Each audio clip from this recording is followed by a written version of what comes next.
want the formula sheet. Again, this is the exact formula sheet you're going to get on your exam. So you'll know exactly, you should work with this all the time. When we're in class doing stuff, when you're doing your homework, work with this formula sheet so you know what's on it and what's not on it. Okay, and then, so we are going to do chapters 5 through 8. And then we'll have a review and then we'll have an exam. Okay, at the end of each chapter there's homework that will be due the next class. So today we're going to start in chapter 5. We're still a little bit in the area of where you might recognize some of the material from another class.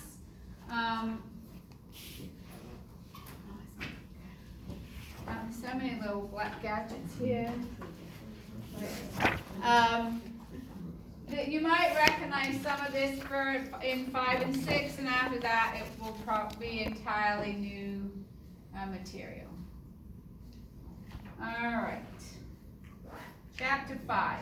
So in chapter 5 we're going to be talking about discrete probability distributions.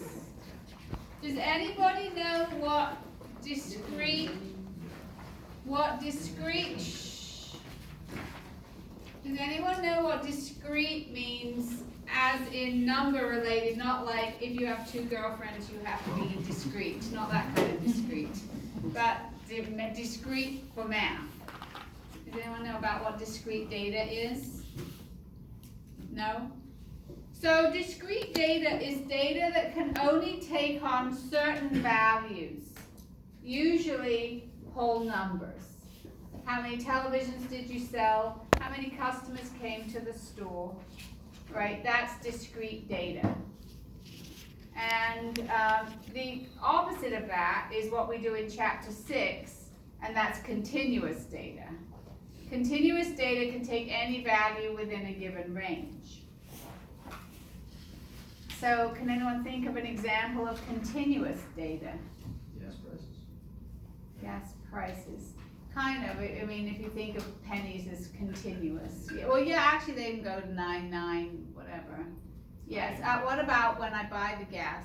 The gallons of gas, right? Gallons of gas is discrete data, is continuous data. I don't have to buy whole gallons. I can buy however much I want. How about gallons of milk? How about milk at the grocery store? Is that discrete or continuous? Discrete, right? But if I had a cow, maybe it would be continuous. But just the milk at the grocery store, if I say go sit, now milk at the grocery store is a good example of discrete data, because I said discrete data usually takes on whole numbers, right? I said it can only take on certain values, usually whole numbers. If I say go sit at Fry's and record how much milk everybody buys. Brandon buys no milk. Chris bought a gallon. Colton bought 2 gallons. But Mylene bought half a gallon. Because you can buy half a gallon of milk, right? So that's discrete data, that it can only take on certain values, but it's not necessarily a whole number. But it's usually whole numbers. We're usually thinking of people, how many people came to the store. You can't say 3.5 people came to the store. We're talking about how many televisions did you sell. You can't sell 3.5 televisions. In my hotel rooms, right? That would all be discrete data. It usually takes on whole numbers, but not always. But just remember, it's usually whole numbers. Continuous can take on any value within a given range. So I just make up a number. If I'm asked, is this discrete or continuous? I say, is 3.7542 an option? Yes, I can buy 3.7542 gallons of gas if I would like to at the gas station. I can't, so I can't buy 3.5742, whatever the number was, gallons of milk at the grocery store. If I had a cow, could I get out that amount? Yes, I could, right? So you just, can I sell that many televisions? No, I can't. It's discrete data. Okay, so discrete data is data that can only take on certain values, usually whole numbers. Continuous data is usually thought of as, for example, Brandon, how old? Do you mind telling us how old you are? You can make it up if you're embarrassed. Okay, so if you're like, he's really 73, but he's his age. So he says he's 20, but you're not really 20. right? You were 20 for some moment in time. You probably, you know, when we were little, we were much better at this. Be like, I'm 3 3/4, right? And then they're much more accurate about their age than we are. But see, I say my age until my birthday. I'm like, the day before my birthday, I don't say, oh, tomorrow I'm gonna be. I don't do that anymore. So it's like, you know, we don't, when we say our age, even though we say a whole number, you're not really a whole number. You're 20 point something, right? Same with your height. You might, how tall are you? 6'1". Okay, but you're not probably exactly 6'1". You might be, but it's quite unlikely.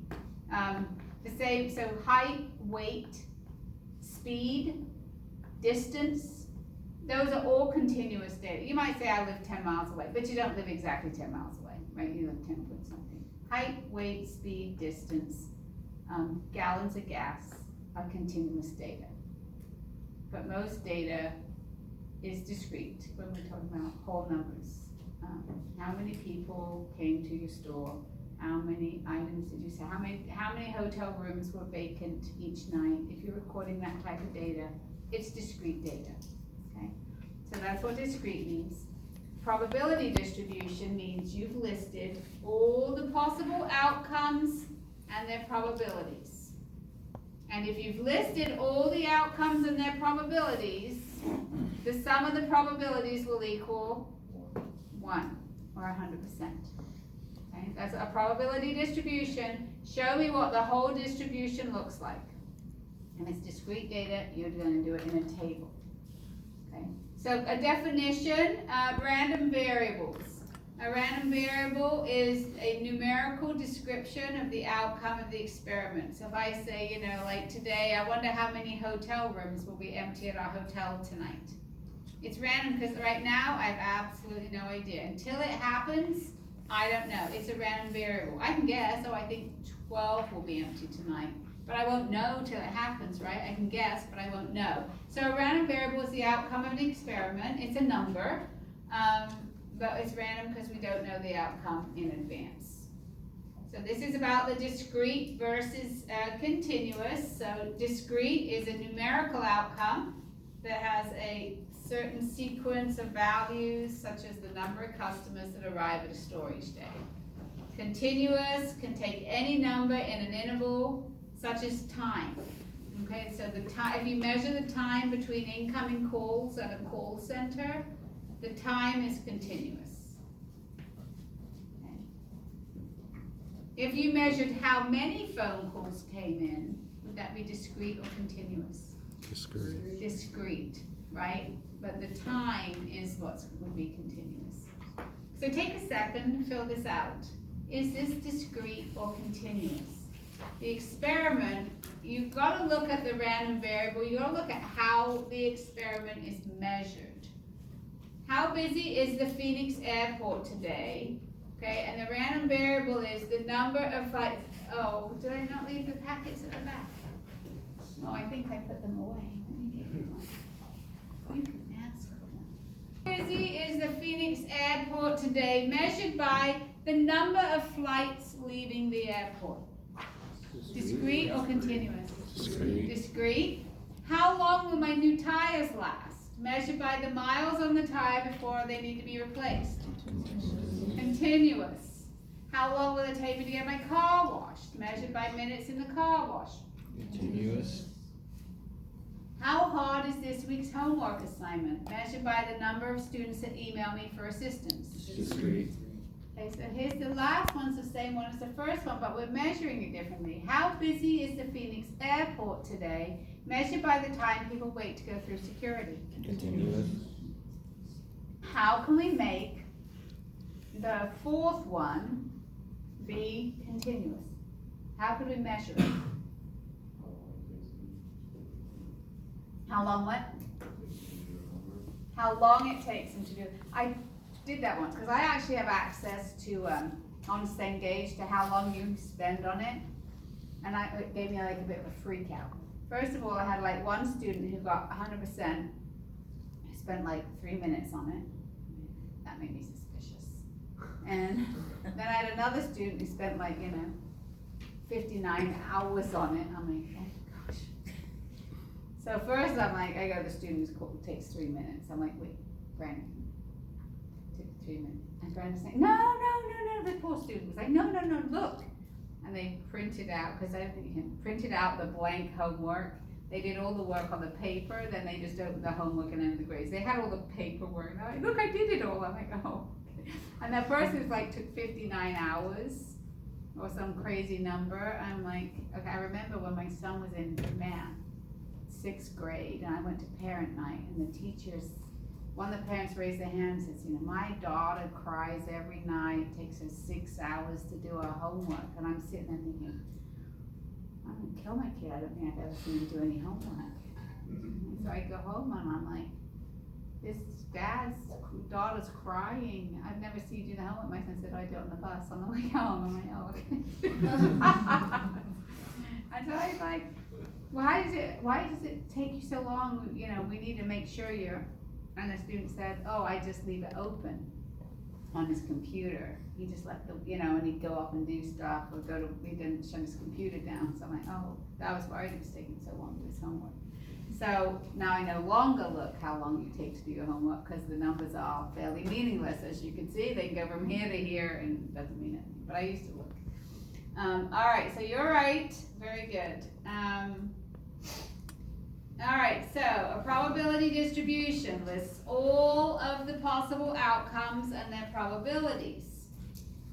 For example, right, if we were doing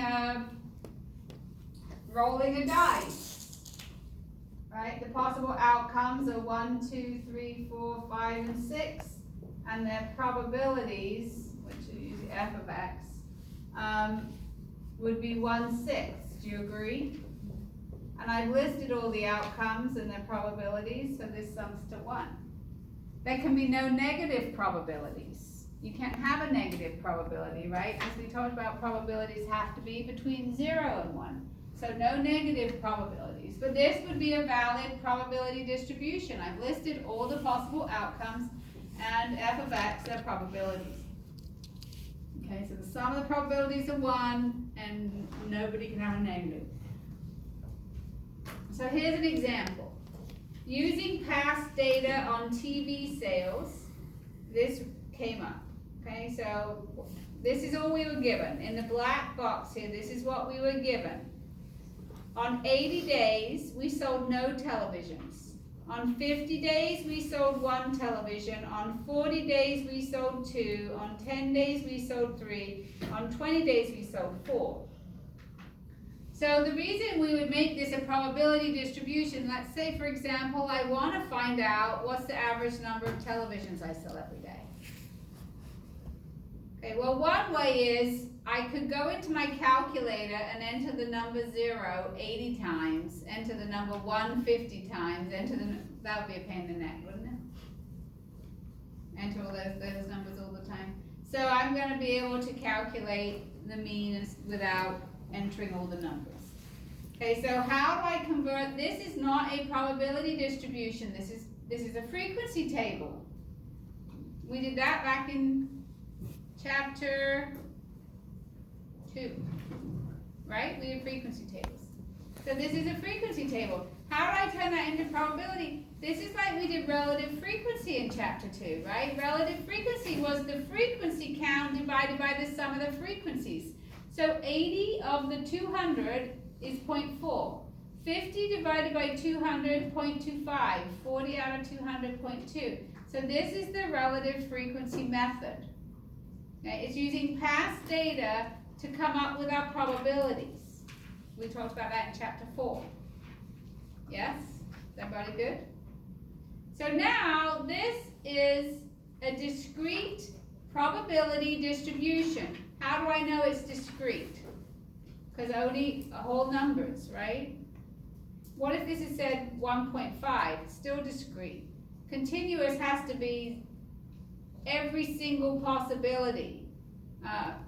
Continuous, for example, when I go to the gas station,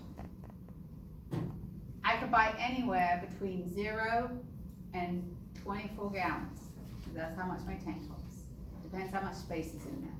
Usually I buy 23.98 gallons because I drive it till the yellow light's on, makes my husband crazy. until the yellow light's been on, then I drive to work a couple of times and I still haven't gone. And I say, oh, I really need to stop and get gas. And I'm like, are you around just in case? I've never run out. I've never ever have, but sometimes I've sweated it a little bit. So when I go, I can buy anywhere between 0 and 24. And saying, what's the probability Sue buys exactly 23 gallons? You wouldn't do a probability for that. So you'll see when we do continuous, we talk about ranges. What's the probability you buy under 5 gallons? You buy between 5 and 10 gallons, right? An exact number doesn't make sense with continuous. But here we have exact numbers and their probabilities. Okay, so if I want to figure out, and this is what it looks like. Okay, if you've never seen a graph like this before, when we did histograms, we just did the bars that touched. What you weren't knowing was I was using continuous data, because if it was discrete, the bars would not touch. Because you can't have 0.3174 or 3.5742, right? Television sold. So it's just really like a line graph, just sticks. That's what it looks like when it's discrete data. All right, so to come up with the expected value, how many televisions do you expect to sell on a given day? Okay, how many televisions do you expect to sell? You're going to use your past data and you're going to calculate the mean. And that's going to become how many you expect to sell. So the formula for the expected value is the mean. Could be X bar if you have sample data. Could be mu if you've got population data. It's the sum of X times F of X. So here's your X column. Here's your F of X. You just need a column X times F of X. Okay. For the variance, it's the sum of X minus the mean squared times F of X. So I would need a column, X minus the mean, wouldn't I? That's my first order of operations, the parentheses, this part. Then the exponents, and then the multiplication. So when we're not going to do this one, we're going to do the television one, but let me write these numbers down for the television. So I had 0, 1, 2, 3, 4, and then the F of X is 0.4, 0.25, 0.2, 0.05, and 0.1. So first, when I do X times the F of X, that's going to give me the sum of the formula for the mean, the expected value, or mean, is the sum of X times F of X. So this number here is going to be the mean, or the expected value. I need to do that first, because if I want to calculate the variance, I'm going to, oops, I went too far. There it is. I need an X minus the mean column, because that is the parentheses. Then I'm going to need an X minus the mean squared column. Then I'm going to need an X minus the mean squared times F of X column. And it is the sum of this column that is the variance. Okay, the sum of this column is the variance. You don't have to divide it by anything, because we've taken care of that along the way. So in your list 1, put these numbers. And in your list 2, put these numbers. This is the work that you need to show on your exam. Some of you lost points on your exam for not showing work. And some of you just put the answer that came out your calculator, and some of you I know gave me some of the work and not enough, and you lost some points, but some people gave me no work, or even like the little bit they showed was wrong, so you lost a lot more points. Okay, so do you remember, if you've got lists in your calculator, you clear them by going second plus number 4. Okay, that's going to clear all your lists, because starting today we're going to have 6 lists, and you don't want to have to delete each list individually. So if you do second plus number 4, all your lists will be deleted. So enter 0, 1, 2, 3, 4, and then in the next column 0.4, 0.25, 0.2, 0.05, and 0.1. What am I going to enter in list 3? L1 times L2. Right. Put your cursor on top of L3, so L3 is black, and then put L1, which is second one, times L2, which is times L2, and you've got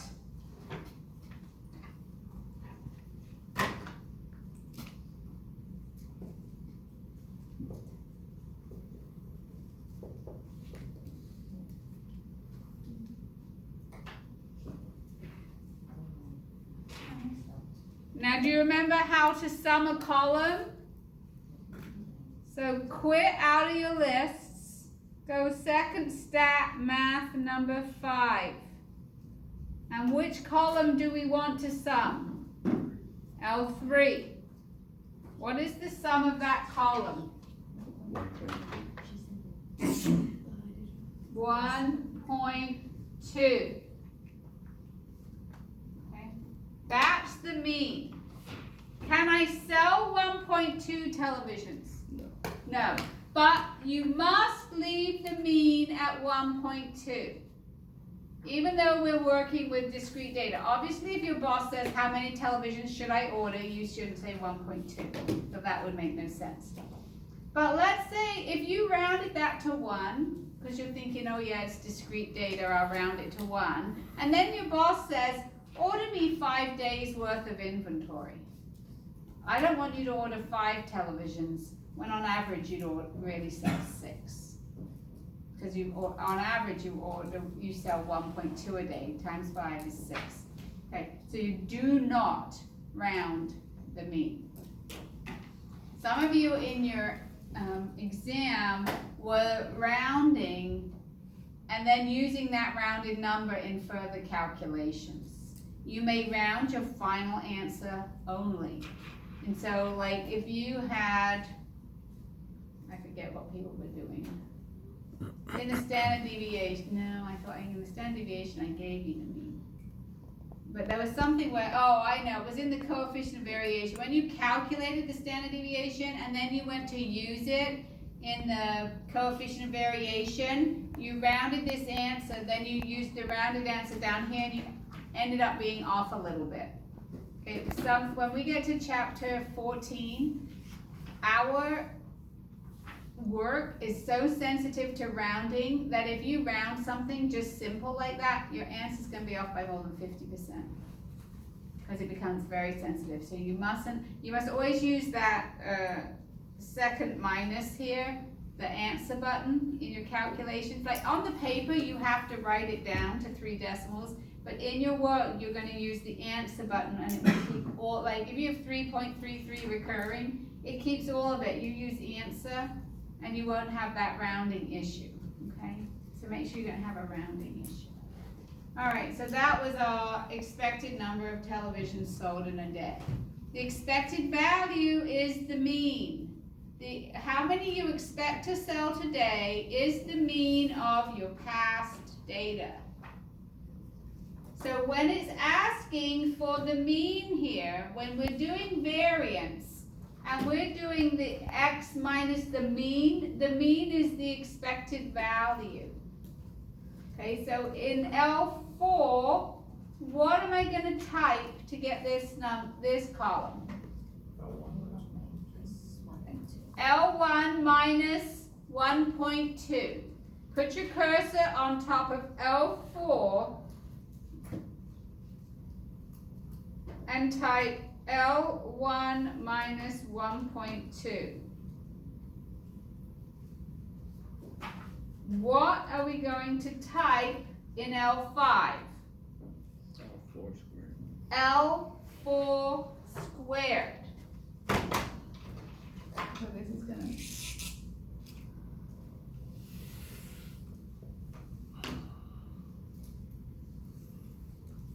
What am I gonna type in L6?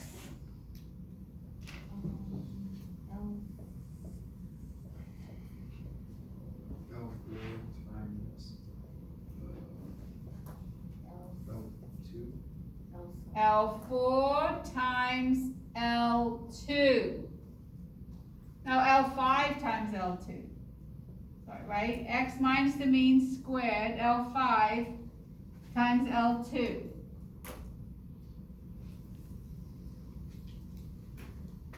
And if you did it right, this is what you should get.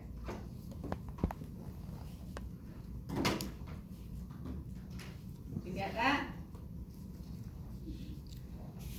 Questions? Help with the calculator? Needs help. Oh, I see.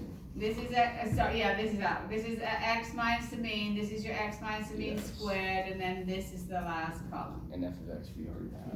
We already had it back there before, but this is just doing this one. So this should be your L6, this should be your L5, and this should be your L4.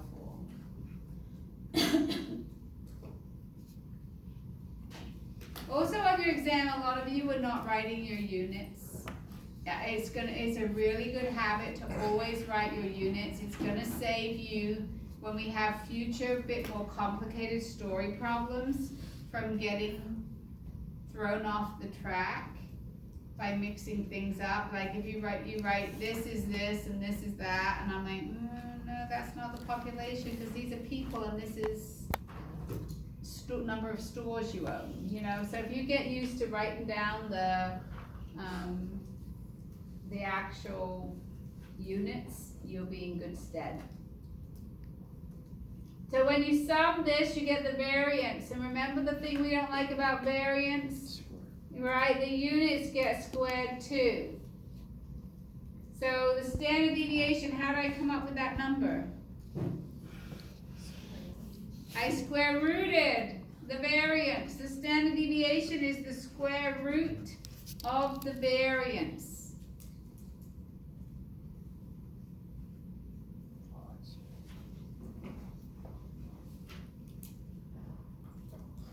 Everyone good? Much better than typing 0 in your calculator 80 times and 1 in 50 times and so forth. Questions before you do it on the board? Alright, you're gonna show me all the work